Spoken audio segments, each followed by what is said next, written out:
Okay,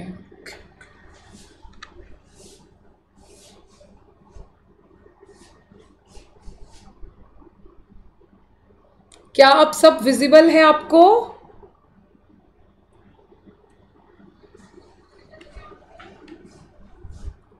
good evening. चलिए,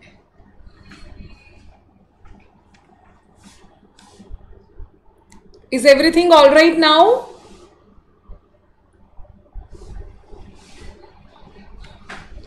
चलिए, without wasting time now we will start quickly, because already हम 2-3 minutes late हैं due to some technical issues. चलिए, so this is all about me, you can check it from the slide as well. I am doctor Aditi Bagla. ठीक है जी। So basically जो मैं अभी classes ले रही हूँ वो है केबीटी सीरीज, जो यूट्यूब पे एवरी डे लाइव रहता है at 9 PM Monday to Saturday, right? So let's start and check it out, कौन बनेगा टॉपर। आ जाइए। क्वेश्चन नंबर 1 कहते the law does not recognise the business and owners to be the one and the same. बता दो, कहते जहां पर लॉ रिकॉग्नाइज नहीं करता कि बिजनेस और ऑनर्स सेम है, वो किस चीज से रिलेट करता है? बता दो जल्दी से। A perpetual succession, B formation, C separate legal entity, D artificial person. So basically मैं थोड़ा सा यहाँ पे आपको बताना चाहूंगी, ये चैप्टर 1 एंड 2 के मिक्स क्वेश्चंस हैं, basically for the PT and mid term exam की प्रेपरेशन के लिए हैं। तो बता दो जल्दी से, हाँ ये क्या आंसर आएगा? बता दो, be quick. A, B, C या डी? आ जाओ जल्दी से। Yes yes yes, A, B, C या D? Yes, I am waiting. चलिए, कहते जिसको लॉ रिकॉग्नाइज नहीं करता कि बिजनेस और ऑनर्स सेम है, वो है separate legal entity. Separate legal entity का मतलब होता है लॉ की नजर में, राइट, कंपनी एक अलग एंटिटी है, आर्टिफिशियल पर्सन है। ठीक है, जो मेंबर्स आए मेंबर्स जाए, कंपनी कभी बंद नहीं होती, उसको कहते हैं प्रैप्चुअल सक्सेशन। मेंबर्स में come, members may go, but company goes forever एवर। ठीक है जी। हाँ, इसकी फॉर्मेशन थोड़ी मुश्किल है, लेकिन सेपरेट लीगल एंटिटी से क्वेश्चन रिलेट करता था, जहां पे कंपनी की एक सेपरेट लीगल एंटिटी है, लॉ की नजर में एक अलग पहचान है। So moving to the next question, देखो इसमें पिक्चर भी बहुत अच्छी है, बता दो जल्दी से। कहते commerce include activities relating to trade. Trade के साथ साथ और क्या आता है? बता दो जल्दी से। Very very very very easy question. Yes, yes, yes. A supporting, B subsidiaries basically, C auxiliaries, D none of these. So MCQ क्या कहता है? MCQ trick, none of these में आंसर कितने % चांस रहता है? होगा 10%. So ट्रेड में क्या, कॉमर्स में क्या आएगा? Trade and auxiliaries to trade. Yes, I got the right answers already. Correct. Auxiliaries का मतलब होता है एड्स टू ट्रेड। अगर आपको ऑक्सिलरीज बेसिकली याद नहीं रहे तो you can write aids to trade. Aids to trade का मतलब है जो आपको सहायता देते हैं। ठीक है, very good Justin, very good, बहुत अच्छा है। ठीक है, सबका करेक्ट है, दैट्स गुड। चलिए, मूविंग टू द नेक्स्ट, बता दो जल्दी से। कहते ट्रांसफर ऑफ इंटरेस्ट किस केस में होता है? A profession, B employment, C business, D none of these. आ जाओ जल्दी से, बता दो फटाफट से। ए, बी, सी या डी? ट्रांसफर ऑफ इंटरेस्ट का मतलब क्या है बेसिकली, कि कल को अगर आप अपने किसी भी जिस भी इकोनॉमिक एक्टिविटी में हो आप, क्या आप उसको आगे शिफ्ट कर सकते हो कि नहीं? देखो, इकोनॉमिक एक्टिविटीज होती हैं जो पैसा कमाने के लिए किया जाता है। इकोनॉमिक एक्टिविटीज 3 तरीके की होती हैं, बिजनेस, प्रोफेशन एंड एम्प्लॉयमेंट। ठीक है, एम्प्लॉयमेंट का मतलब मींस कहीं पे आप जॉब करते हैं और इन रिटर्न आपको सैलरी मिलता है। प्रोफेशन, आपके पास एक स्पेशलाइज्ड डिग्री है। ठीक है, करेक्ट आंसर आ चुके हैं।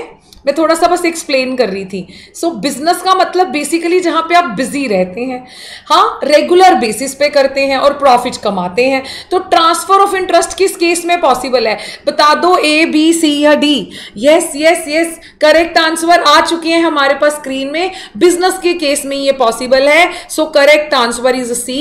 देखो प्रोफेशन में ये पॉसिबल नहीं है, क्योंकि अगर आपके पास स्पेशलाइज्ड डिग्री नहीं है, हाँ, तो मैम अगर एक डॉक्टर का खुद का हॉस्पिटल है तो वो प्रोफेशन होगा, ठीक है, क्योंकि डॉक्टर बनने के लिए आपके पास एक स्पेशलाइज्ड डिग्री का होना जरूरी है। सो उसको मैं कहूंगी कि वो बेसिकली क्या है, वो प्रोफेशन है, राइट। थोड़ा सा मैं कैमरा वैमरा सेट कर रही थी तो थोड़ा सा, ठीक है, कोई दिक्कत नहीं है।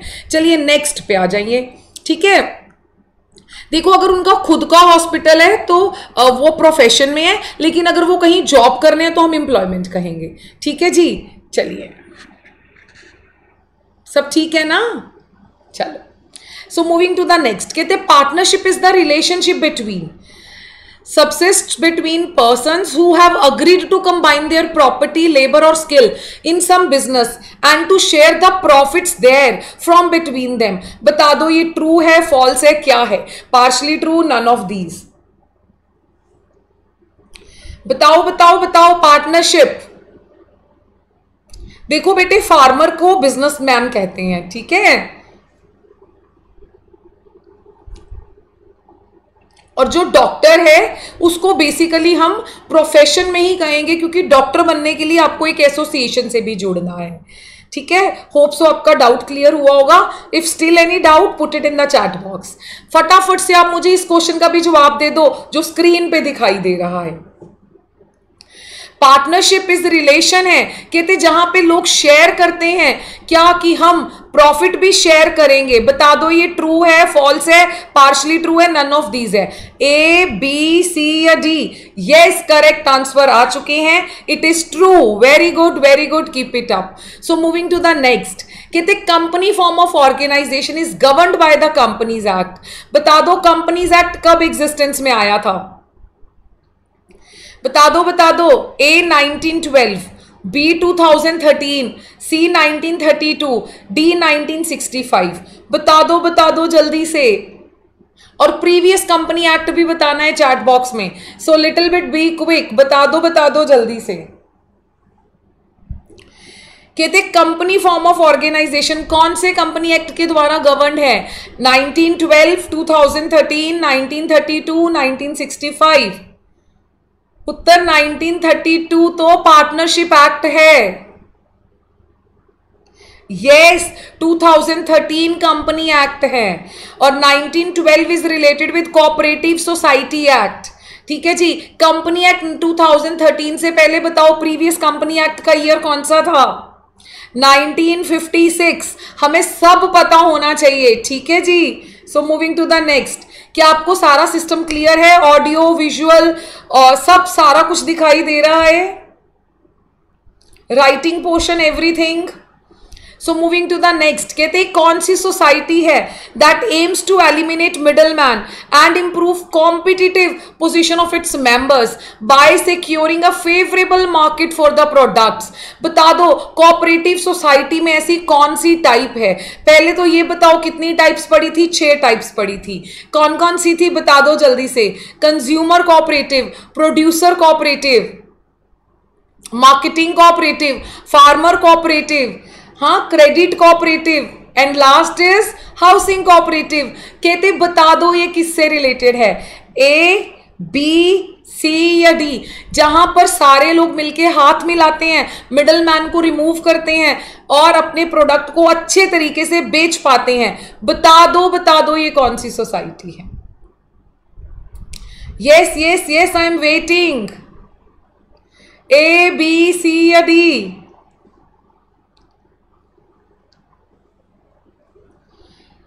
Yes yes yes, A, B, C या D? So correct answer is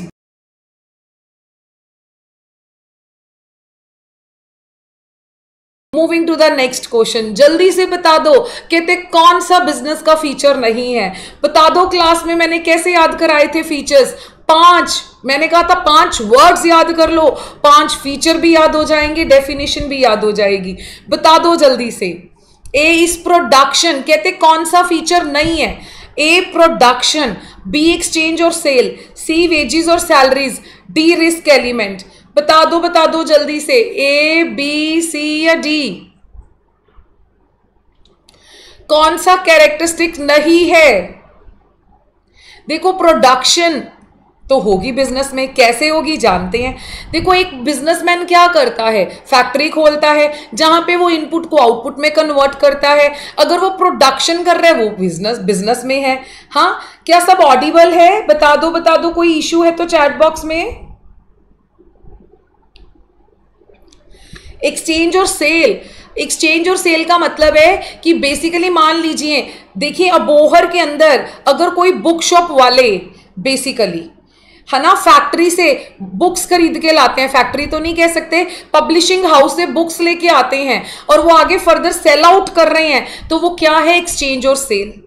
wages and salaries related with employment, कोई भी बिजनेस ऐसा नहीं मिलेगा जहां रिस्क नहीं हो। सो करेक्ट आंसर क्या है? दिखा दो जल्दी से, चैट बॉक्स में बता दो। So correct answer is C, wages और सैलरीज, जो कि एम्प्लॉयमेंट से रिलेटेड है। सो नेक्स्ट कहते पॉसिबिलिटी है या तो आपको सही मात्रा में प्रॉफिट नहीं हो या लॉस भी हो सकते हैं बिकॉज ऑफ अनसर्टिनिटीज। अनसर्टिनिटीज मतलब मालूम ही नहीं क्या होने वाला है, इसको क्या कहेंगे? A business contingency, B business risk, C business venture, D none of these. जल्दी से बता दो, जल्दी से, ये लाइन पड़ी हुई है हमने सीधी सीधी एनसीईआरटी से। बता दो। कहते पॉसिबिलिटी है आपको लॉस भी हो सकता है, आप जितने प्रॉफिट चाहते थे नहीं हो। बता दो उसको क्या कहते हैं? ए बी सी या डी? हाँ, कंटिजेंसीज तो इमरजेंसीज होता है, वेंचर कोई एस्टेब्लिशमेंट्स करते हैं जब आप। So basically it is related with risk. So correct answer is B, none of these का ट्रिक काम करेगा कहीं ना कहीं। ठीक है जी, 10% चांस ही रहता है कि आंसर क्या होगा? None of these. ठीक है, so moving to the next. कहते which of the following is not a cause of business risk. कहते इसमें से बिजनेस रिस्क का कौन सा कारण नहीं है? देखो कॉजेज हमने बेसिकली 4 पढ़े थे, किसी बुक में 4 है, किसी में 5 हैं। क्या थे causes? Human causes, natural causes, economic causes, physical causes, other causes. तो कहते बता दो इसमें से कौन सा नहीं है। देखो मशीनरी खराब हो जाए, बिल्कुल फिजिकल कॉज है ये। एफिशिएंट मैनेजमेंट, अगर आप अच्छे तरीके से कंपनी चला रहे हो, इसमें तो रिस्क नहीं है। सो ये तो नहीं बनेगा, है ना। सो इस तरीके से एलिमिनेशन से करते हैं। सो कॉज नहीं है तो पूछा भी यही है, कौन सा कॉज नहीं है। अगर पूछा गया हो तो कॉज ए है तो फिर हम कह देते ये नहीं है, ये कॉज तो नहीं है, इसीलिए आंसर क्या बनेगा? Efficient management. रॉयट, दंगे फसाद, तो अगेन रिस्क है बिजनेस में। गवर्नमेंट की पॉलिसी बदल जाए, अगेन रिस्क है बिजनेस में। So correct answer is boy, efficient management. So moving to the next. कहते भैया aim of such societies to protect the members from the exploitation of lenders who charge high rate of interest। कहते भैया मतलब basically type of consumer, type of cooperative society बतानी है आपने। कहते जहां पर लेंडर्स की एक्सप्लॉयटेशन से आप अपने मेंबर्स को बचाते हो। लेंडर्स बेसिकली जो पैसा उधारी पे देते हैं, मनी लेंडर्स एंड ऑल, जो हाई रेट ऑफ इंटरेस्ट लेते हैं। तो कहते भैया आप क्या करेंगे? आप कौन सी सोसाइटी स्टेब्लिश करेंगे? बता दो जल्दी से। A consumer, B producer, C credit, D farmers. उसके नाम में ही आंसर समाया हुआ है। यस यस यस, बता दो जल्दी से चैट बॉक्स में, ए बी सी या D? So correct answer is, देखो क्रेडिट कोऑपरेटिव सोसाइटी। यहां पे 10 एडल्ट लोग मिलेंगे, ठीक है, थोड़ा थोड़ा पैसा लेके आएंगे, पूल क्रिएट करेंगे, जिस भी मेंबर को चाहिए होगा रीजनेबल रेट ऑफ इंटरेस्ट पे लोन दे देंगे। करेक्ट। आ जाइए नेक्स्ट पे। देखिए 10 क्वेश्चंस तो हो भी गए हमारे, है ना। So stay motivated and dedicated, it can continue, कहते ये उतनी देर चलेगी जितना लंबा पार्टनर्स चाहेंगे, और उसी टाइम खत्म जब पार्टनर ने नोटिस दे दिया कि भैया अब पार्टनरशिप नहीं करनी है। तो बता दो ये कौन सी टाइप ऑफ पार्टनरशिप है। देखो एक टाइप ऑफ पार्टनरशिप होता है, एक टाइप ऑफ पार्टनर्स होता है। हाँ, एक टाइप ऑफ पार्टनरशिप होता है, एक टाइप ऑफ पार्टनर्स होता है। तो बता दो ये कौन सी है। Partnership at will, particular partnership, general partnership, limited partnership. बता दो जल्दी से, ए बी सी या डी।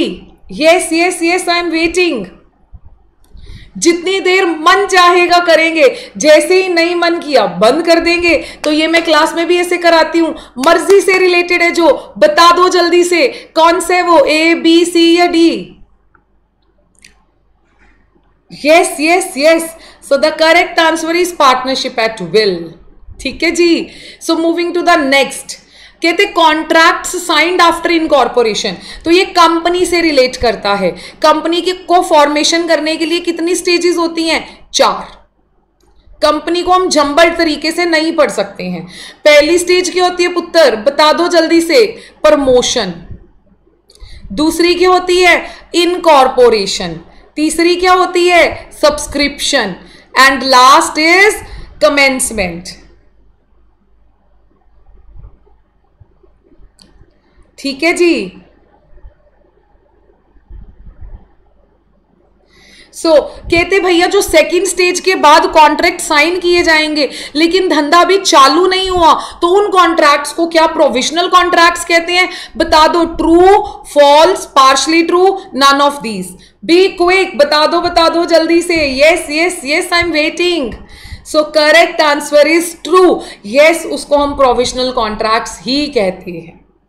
ठीक है जी। चलिए, आज रेन के कारण थोड़ा सा नेटवर्क वगैरह इशू चल रहा है बार बार। So really sorry for the inconvenience caused to you. So चलिए, कोई बात नहीं है ना, क्लास तो चल ही रहा है। बट कहते liability of members of cooperative society, बता दो क्या होती है। कोऑपरेटिव सोसाइटीज एंड कंपनीज के केस में लाइबिलिटी होती है लिमिटेड। हाँ, लिमिटेड लाइबिलिटी का मतलब है आपके पर्सनल एसेट सेफ है। सोल प्रोप्राइटरशिप, पार्टनरशिप में लाइबिलिटी होती है अनलिमिटेड।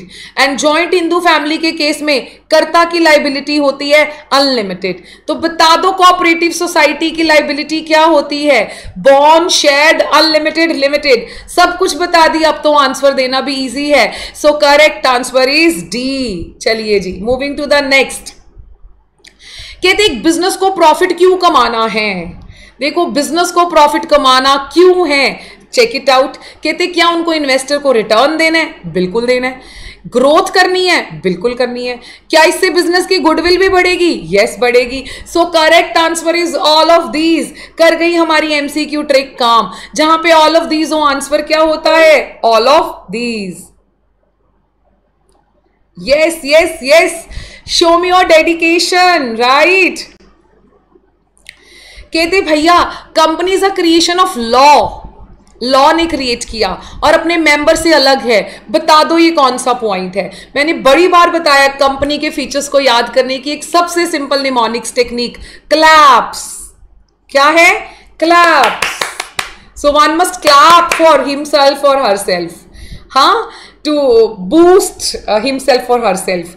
सो क्लैप्स, ये सारे फीचर्स को याद करने का एक तरीका है। C is common seal, L is limited liability, A is artificial person, P is perpetual succession, S is separate legal entity। तो कहते बता दो भैया जो कंपनी है वो क्या है? So moving to the next question. देखिए ये बहुत अच्छी फोटो है ना। बुक्स लेके खड़ी हैं, पढ़ो, पीटी आ गए हैं, मिड टर्म्स आ गए हैं। ठीक है, so manage your time as well. कहते the member comprises of consumers जो गुड्स लेना चाहते हैं, quality products but at reasonable price. बता दो उसको कौन सी कोऑपरेटिव सोसाइटी कहेंगे? आंसर भी समाया हुआ है ऑप्शंस में ही, ए बी सी या D. Yes yes yes, I am waiting for your reply. कहते जहां पर सारे कंज्यूमर्स मिलके हाथ में लाते हैं ताकि वो मिडल मैन को हटा सकें, क्वालिटी गुड्स ले सके रीजनेबल दामों पे। हाँ, तो अपना बाजार इसकी एक एग्जांपल है। सो कंज्यूमर चाहते हैं तो कौन सी कोऑपरेटिव सोसाइटी होगी? आंसर भी क्वेश्चन में ही है, consumer cooperative societies. So moving to the next, कहते हैं सब कौन सा पार्टनर्स है? हाँ, जिसकी एसोसिएशन हम आम जनता को नहीं बताते हैं। ये टाइप ऑफ पार्टनर्स का क्वेश्चन है। टाइप ऑफ पार्टनर्स कितनी तरह के होते हैं बता दो मेरे को चैट बॉक्स में। टाइप ऑफ पार्टनरशिप अलग था, टाइप्स ऑफ पार्टनर्स अलग है। यहां पे पार्टनर्स होते हैं active partner, sleeping partner, nominal partner, secret partner. ठीक है जी, partner by estoppel, holding out, 6 partners होते हैं। हाँ, तो सीक्रेट पार्टनर के बारे में हम बाहर नहीं बताते हैं। एक्टिव, जो बहुत एक्टिव रोल अदा करते हैं। स्लीपिंग पार्टनर कोई हम डोरमेंट पार्टनर भी कहते हैं, जो सोए होते हैं। ठीक है, नॉमिनल पार्टनर जो अपना नेम लैंड करते हैं। तो बता दो क्वेश्चन में क्या पूछा गया है? कहते जिसकी एसोसिएशन बाहर नहीं बताई गई हो वो कौन सा पार्टनर है?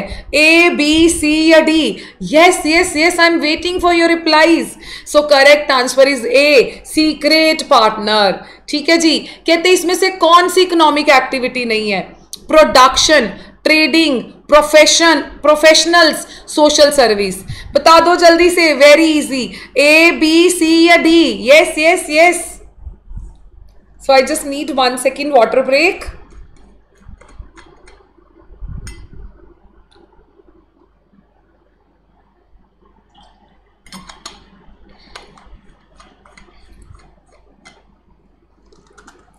कहते इसमें से कौन सी इकोनॉमिक एक्टिविटी नहीं है? बता दो जल्दी से, ए बी सी या डी? इकोनॉमिक एक्टिविटी की जाती है बच्चों पैसा कमाने के लिए, तो वो ये तीनों तो पैसा कमाने के लिए की जा रही हैं। ये है non economic activity. So correct answer is D. Clear है जी? सो चलिए नेक्स्ट पे। कहते इसमें से कौन सी स्टेटमेंट ट्रू नहीं है? कहते scope of commerce is narrower than business. So सबसे पहले तो बिजनेस एक्टिविटीज 2 तरीके की होती हैं, इंडस्ट्री एंड कॉमर्स। सो यहां से चेक करो कौन सा वाइडर है, बिजनेस। सो ये स्टेटमेंट तो ठीक है। कहते कॉमर्स में क्या आता है पुत्र? कॉमर्स में आगे 2 चीजें आती हैं, trade and auxiliaries to trade.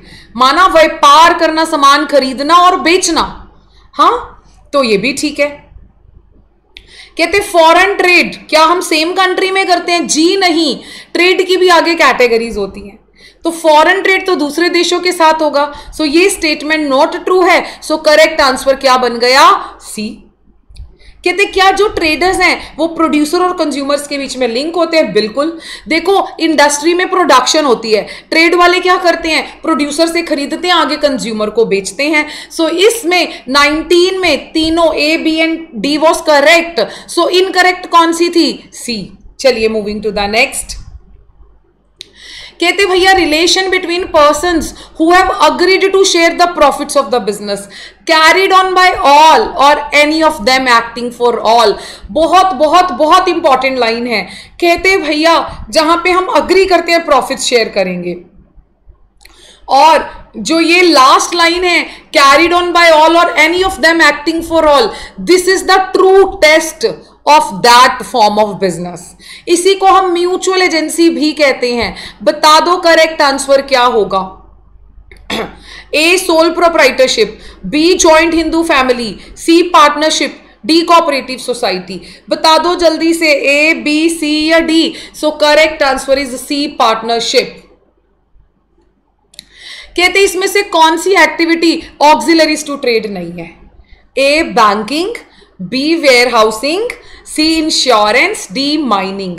बता दो जल्दी से। सबसे पहले पुत्र ऑक्सिलरीज टू ट्रेड का मतलब है जो ट्रेड को बढ़ावा देते हैं। ठीक है, बैंकिंग, वेयर हाउसिंग, इंश्योरेंस, ये सारी चीजें ट्रेड को बढ़ावा देती हैं। Mining is related with primary primary industry. So that is why मतलब auxiliaries to trade A, B and C है. So not auxiliaries to trade D है. So correct answer is D. ठीक है पुत्र. So moving to the next. कहते भैया क्या optional है पार्टनरशिप के लिए, फॉर्म के लिए अपने आप को रजिस्टर कराना? बता दो. ट्रू, फॉल्स, पार्शली ट्रू, ए, बी, सी, डी. बता दो क्या है? ए, बी, सी या डी? क्या पार्टनरशिप फॉर्म को रजिस्टर कराना मैंडेटरी है या ऑप्शनल है? It is totally optional. ठीक है, तो मैंडेटरी नहीं है, लेकिन अगर आप पार्टनरशिप फॉर्म को रजिस्टर कराते हो तो आपको बहुत सारे बेनिफिट्स मिलते हैं. ठीक है जी. So moving to the next. कहते aim is to gain the benefits of large scale farming and increase the productivity. कहते भैया इस कोऑपरेटिव सोसाइटी का एम है कि हम बल्क में खेती बाड़ी करें और अपनी प्रोडक्टिविटी बढ़ाएं. बता दो क्या आंसर है? ए, बी, सी या D? Consumer cooperative, producer cooperative, marketing cooperative, farmer cooperative. बता दो जल्दी से क्या है? ए, बी, सी या D? Yes yes yes, large scale farming की बात हो रही है. So correct answer is D, farmers cooperative society. यहां पे सारे फार्मर्स मिलके हाथ मिलाएंगे. ठीक है पुत्र, और अपनी लैंड्स भी इकट्ठी कर लेंगे, सीड्स भी इकट्ठे खरीदेंगे और प्रोडक्टिविटी को भी बढ़ाने की बात करेंगे. कहते भैया इसमें से कौन सा फैक्टर नहीं है जो बिजनेस स्टार्ट करने से रिलेटेड है? A, routine workload, B, size of the firm, C, finance, D, location of the business. बता दो बिजनेस स्टार्ट करना है कौन सी चीजें मैटर करती हैं? क्या बिजनेस का साइज मैटर करता है? बिल्कुल उसी के बेसिस पे हम फॉर्म चूज करते हैं कि कौन सा फॉर्म के लिए चाहे, सोल प्रोप्राइटर, पार्टनरशिप, हाँ किसके लिए जाएं, कितना पैसा चाहिए होगा, कहाँ पे लोकेशन बहुत इंपॉर्टेंट रोल अदा करती है. सो जब हम बिजनेस स्टार्ट करने वाले होते हैं, तो जब हम कोई बिजनेस आइडिया या बिजनेस प्रोजेक्ट बनाते हैं, तो उस केस में हम रूटीन वर्कलोड डिस्कस नहीं करते हैं. सो इसीलिए करेक्ट आंसर है रूटीन वर्कलोड. राइट पुत्र, आ जाओ जल्दी से. कहते one man one vote cooperative society से रिलेट करता है क्या? देखो, one man one vote is related with democracy.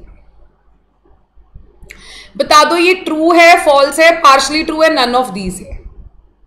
बता दो. One man one vote cooperative society में आपने कितना भी शेयर डाला है, but correct answer is true. Cooperative society one man one vote, आपने कितना भी शेयर डाला है, irrespective of your share you will be getting the one vote. ठीक है, डेमोक्रेसी है यहां पे प्रॉपर. क्लियर है? तो ये इसका एक मेन प्रिंसिपल है, one man one vote irrespective of your share in the cooperative. So moving to the next. कहते हैं ऐसा कौन सा ऑक्यूपेशन है जहां लोग दूसरों के लिए काम करते हैं and in return they get wages and salaries? बता दो जल्दी से. A, employment, B, business, C, profession, D, none of above.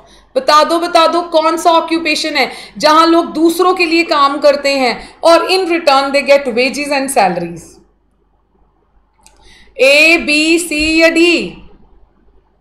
सो वो तो एम्प्लॉयमेंट होती है जहां पे हम काम करते हैं और बदले में क्या मिलती है? Wages. So correct answer is a. देखो, बिजनेस में हम खुद का काम कर रहे हैं, प्रॉफिट कमाएंगे. ठीक है, प्रोफेशन में जो रिटर्न मिलता है वो फी होता है.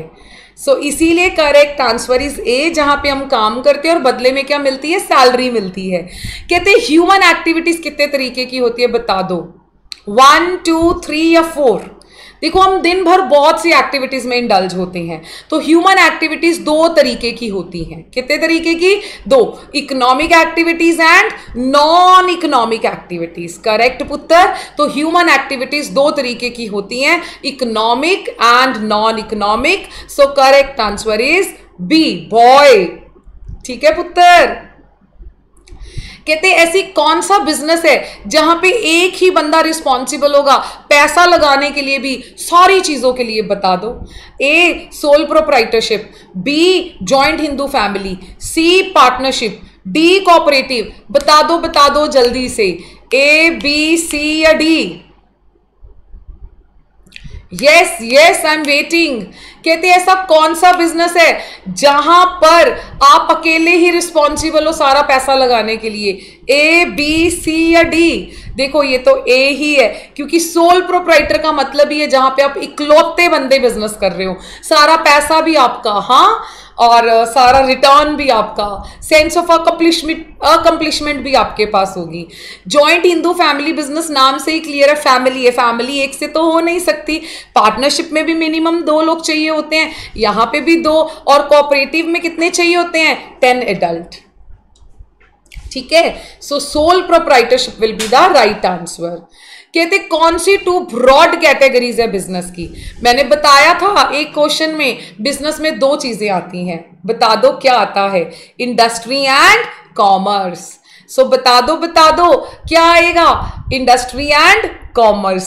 इंडस्ट्री भी आगे 3 तरीके की होती है, primary industry, secondary industry, tertiary industry. ठीक है जी। कॉमर्स भी आगे 2 तरीके का है, trade and auxiliaries to trade. So बता दो करेक्ट आंसर क्या है? सी है, इंडस्ट्री एंड कॉमर्स। सो कहते कोऑपरेटिव सोसाइटी को रजिस्टर कराना मैंडेटरी है, बता दो कौन सा एक्ट है? ये मैंने बताया था आपको, बताओ चैट बॉक्स में, कमेंट सेक्शन में जल्दी से बता दो। कोऑपरेटिव सोसाइटी एक्ट 1912 है, ये हिंदू सक्सेशन एक्ट का है। ठीक है जी। या फिर कंपनीज एक्ट जो प्रीवियस था वो भी 1956 में आया था। 1932 में पार्टनरशिप एक्ट आया था। ठीक है पुत्र। सो कोऑपरेटिव सोसाइटीज एक्ट 1912 में आया था, और उसी के अंतर्गत हमें अपने आप को क्या कराना है? रजिस्टर कराना है। कहते इसमें से कौन सी बिजनेस एक्टिविटी नहीं है?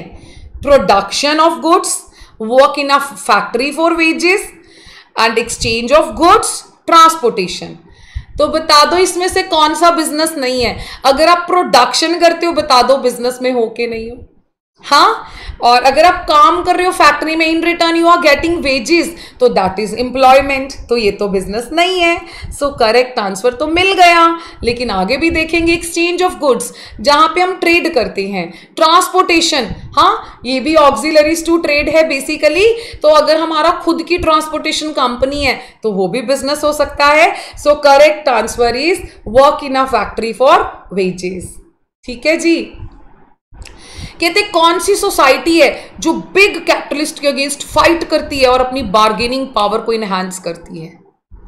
हाँ, तो जहां पे आप सामान बल्क में खरीदते हो, क्योंकि देखो जो छोटे छोटे बिजनेसमैन हैं अगर वो खरीदते हैं तो उनकी बार्गेनिंग पावर कम होती है, तो वो मिल जाते हैं, कहते हैं भैया देंगे बड़े बिजनेसमैन को टक्कर। तो बता दो वो कौन सी कोऑपरेटिव है? कंज्यूमर, प्रोड्यूसर, मार्केटिंग, फार्मर्स, ए, बी, सी या डी? जहां पर सब बिजनेसमैन मिलते हैं, हाँ, वो सारा रॉ मटेरियल खरीदते हैं, तो सारा काम भी इकट्ठा कर सकते हैं, वो कौन सी कोऑपरेटिव है? जहां पे वो बिग कैपिटलिस्ट बड़े बड़े बिजनेस हाउसेस के अगेंस्ट टक्कर लगाएंगे। सो that is basically producer cooperative society, जहां पर 10 एडल्ट प्रोड्यूसर मिल जाएंगे और वो अपना रॉ मटेरियल भी इकट्ठा खरीदेंगे, मशीनरी भी इकट्ठी खरीदेंगे, ताकि वो बिग कैपिटलिस्ट के अगेंस्ट खड़े हो सके और इनकी बार्गेनिंग ज्यादा हो सके, क्योंकि जब ये बल्क में रॉ मटेरियल खरीदेंगे तो इनकी बार्गेनिंग भी क्या हो जाएगी? ज्यादा हो जाएगी। ठीक है पुत्र। बता दो, कहते earning of profit is considered to be a subsidiary objective of business. क्या प्रॉफिट कमाना इंपॉर्टेंट ऑब्जेक्टिव है कि छोटा ऑब्जेक्टिव है? True, false, cannot say, none of these. बता दो। पिक्चर भी बहुत कुछ बयां कर रही है। अर्निंग प्रॉफिट तो मेन ऑब्जेक्टिव है, so it's not the subsidiary objective. Subsidiary का मतलब भी मैंने बताया छोटा, so correct answer is false. हाँ, कहते ऐसा मतलब क्या है? बेसिकली किसका ऑब्जेक्टिव है? हाँ, जहां पे वो अपने मेंबर्स के लिए चलते हैं, कोऑपरेशन करते हैं एक दूसरे को, वो कौन सा फॉर्म ऑफ बिजनेस है जिसका ऑब्जेक्टिव है अपने मेंबर्स को बूस्ट देना, कोऑपरेटिव प्रिंसिपल्स पे चलना, म्यूचुअल हेल्प करना? बता दो वो कौन सा है?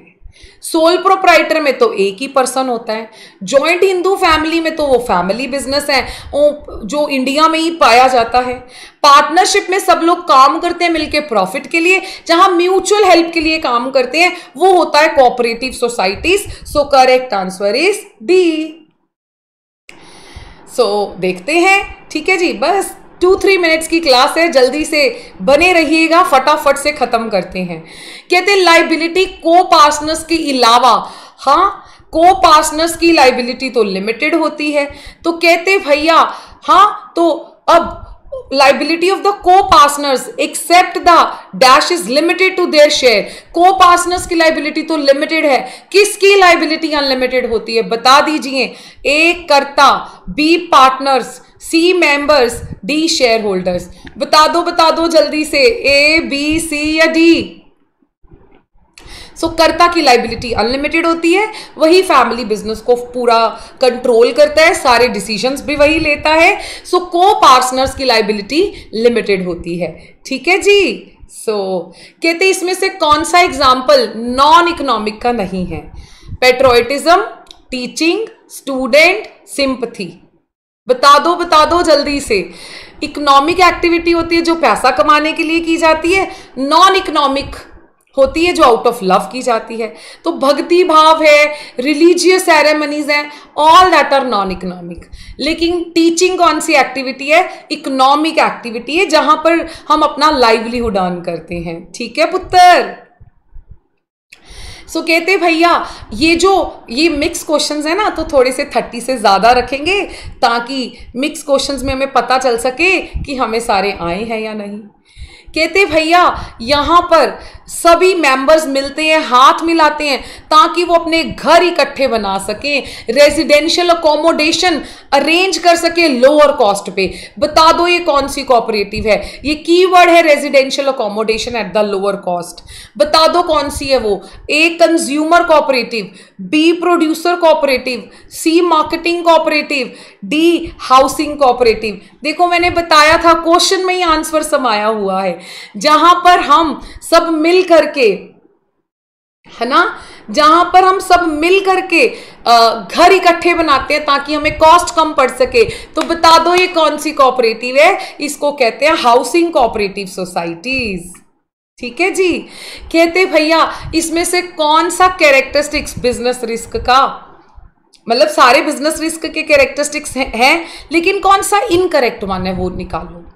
कहते लॉस होगा रिस्क लेंगे तो, ये तो नहीं है। रिस्क रिवॉर्ड क्या होता है पुत्र? प्रॉफिट। ये तो मुझे नहीं सही लग रहा, आप बताओ। कहते बिजनेस रिस्क अनसर्टेनिटीज के कारण होते हैं, मालूम, मतलब अनसर्टेनिटी का मतलब है मालूम नहीं क्या होने वाला है।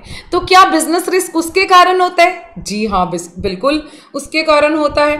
तो कहते भैया क्या रिस्क एक एसेंशियल कंपोनेंट है? जी हाँ बिल्कुल है। रिस्क किस पे डिपेंड करता है? आपका बिजनेस का साइज कितना है, नेचर कैसा है। अगर आप फैशनेबल आइटम्स में डील करते हो तो रिस्क क्या है? ज्यादा है। ग्रोसरी आइटम्स में डील करते हो रिस्क क्या है? कम है। बिजनेस बड़ा है तो रिस्क ज्यादा है, बिजनेस छोटू सा है तो रिस्क कम है। Basically first is the incorrect, correct answer, मतलब जो आंसर है इसका दैट इज ए, क्योंकि जो रिवॉर्ड है वो प्रॉफिट होता है, ठीक है पुत्र। कहते शुगर मिल और ऑयल रिफाइनरी किस कैटेगरी के अंडर आती है? Primary, secondary, tertiary, none of these. पुत्र जितनी भी इंडस्ट्रीज होती है ना उसको अपन 3 भागों में कैटेगराइज करते हैं, primary, secondary, tertiary. Primary agriculture से रिलेटेड है, सेकेंडरी मैन्युफैक्चरिंग से रिलेटेड है, टर्शरी सर्विस से रिलेटेड है। तो चीनी बन रही है, हाँ, ऑयल रिफाइनरी है, तो गन्ने से चीनी बन रही है, हाँ, शुगर कैन से शुगर, तो ये कहां होगा? सेकेंडरी में, मैन्युफैक्चरिंग में ही होगा। Correct answer is B. जगाइए अपने दिमाग की बत्ती और दे दीजिए हमें जवाब। बता दो जल्दी से, ठीक है जी। कहते सपोर्ट सर्विसेज जो होती हैं वो किसके अंदर आती हैं? Commercial, primary, secondary, tertiary. बता दो जल्दी से। सपोर्ट सर्विसेज क्या होती हैं? उसको हम ऑक्सिलरीज टू ट्रेड भी कहते हैं, जो सहायता देती हैं एक व्यापार को, एक बिजनेस को। बता दो वो कौन सी इंडस्ट्रीज होती हैं? उसको हम सर्विस सेक्टर का पार्ट कहते हैं, जो बिजनेस को भी बूस्ट देता है, ठीक है जी। वो टर्शरी इंडस्ट्रीज होती हैं, जैसे कि banking, finance, insurance, warehousing, ठीक है, बैंकिंग और फाइनेंस तो चलो रिलेटेबल ही है, तो एडवर्टाइजिंग, तो ये सारी ही चीज़ें सारे बिजनेसेस को सहारा देती हैं, सपोर्ट देती हैं, इसीलिए इसको टर्शरी सेक्टर या सपोर्ट सर्विसेज भी कहते हैं। ठीक है जी, होप सो क्लियर हुआ होगा आपको। और अगर आप हमारे व्हाट्सएप ग्रुप ज्वाइन करना चाहते हैं तो please message us on this number. Really thank you for watching. And अगर आपको अच्छी लगी हो class, like it, share it and subscribe it. Really thank you. And आज के लिए थोड़ा सा नेटवर्क इशू हुआ था, ठीक है। So really sorry for the inconvenience caused to you. So good night. See you tomorrow at 9 p.m. Bye bye. Take care.